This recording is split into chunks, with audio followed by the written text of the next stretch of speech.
I'm joined on the set now by Deepti Laurent to take a look at what the papers have been saying. Hi, Deepti. Hi, Jeannie. Female activists in Saudi Arabia went on trial yesterday for undermining national security. What are the papers saying about that? Well, 10 Saudi women went on trial yesterday accused of, quote, working with entities hostile to the kingdom. That's what Arab News, the Saudi newspaper, says on its front page. They actually quote the court president as saying the trial was not made public for privacy concerns. The women were among those arrested last year in the weeks before a ban on women being able to drive was lifted. For the Washington Post, these women are responsible for pushing through, for influencing some important reforms in the country, like the right to drive, but also the right to participate in local elections, and also the easing of severe restrictions when it comes to women's rights, freedom of expression, and the freedom to gather. These women have endured torture and sexual harassment, and now state-linked social media accounts are calling for the maximum punishment, basically saying they're guilty before the trial is over. For that reason, for this Washington Post writer, the Saudi writer Hala al-Dosari, this trial is a sham.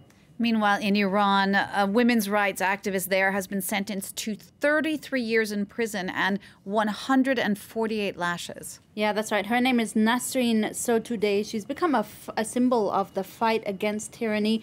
She made a name for herself defending political prisoners, opposition leaders, women who refused to wear the Islamic headscarf, and also opposed the death penalty. Courrier International has actually resurfaced an old article from the Weekly Standard. This article, profile of Sotoudeh, was published after her arrest last June. In this latest ruling, now she was already in prison, but now she's facing at least 33 years.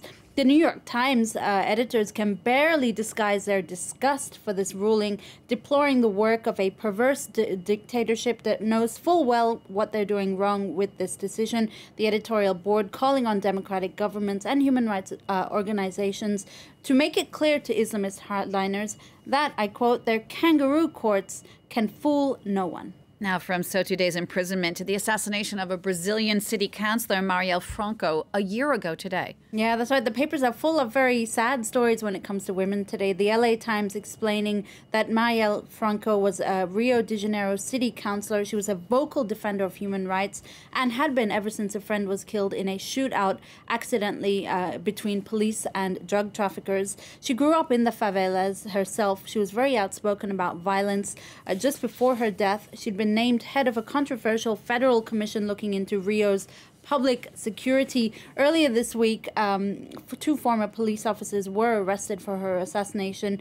O Estado de Sao Paulo welcomes these arrests, saying it's an important development in a year-long investigation. Now, there are some questions, too, about the Brazilian president, Jair Bolsonaro's links to one of the suspects arrested. Well, that's something that the British daily The Guardian is looking at, because Jair Bolsonaro is actually facing calls now to explain his family's alleged links to the violent paramilitary gangs controlling large parts of Rio de Janeiro.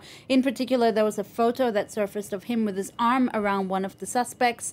One of his sons also dated the daughter of the other suspect. The president, for his part, is playing this down, saying he takes pictures with police officers all the time, and he doesn't particularly remember this one. All right, let's go now to Hungary, where the Prime Minister Viktor Orban and his government have been mocked for a new publicity campaign. Yeah, so they took out a billboard, a new publicity campaign from the conservative government aiming to promote, traditional family values.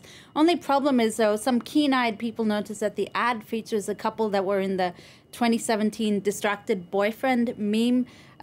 You might remember, you see it here, the guy checking out another woman while with his girlfriend. Not exactly the poster couple for family values. The meme has been memed now, as you see in this tweet, people saying the government could have chosen any other stock photo but that one that goes completely contrary to their message. It's incredible. The internet's everywhere. All right, let's end now with this story of two brothers in Florida who took out a billboard space the old-fashioned way to wish their father a happy birthday. Yeah, but there's more to this story. Chris and Michael Ferry decided to combine prank and gift with this gag on their dad's 62nd birthday. They took out a billboard asking passersby to wish their dad a happy birthday by texting or calling his cell phone number. They thought it'd be a local thing, you know, a bit of a laugh, but they shared it on Facebook, and their father has received more than 20,000 texts and calls ever since. People singing happy birthday down the line from Australia, from Israel, from Canada, from Nepal, from Germany. His inbox is full now. His voice message inbox is full, so you can't call him, because I realize that this picture here does actually give his number.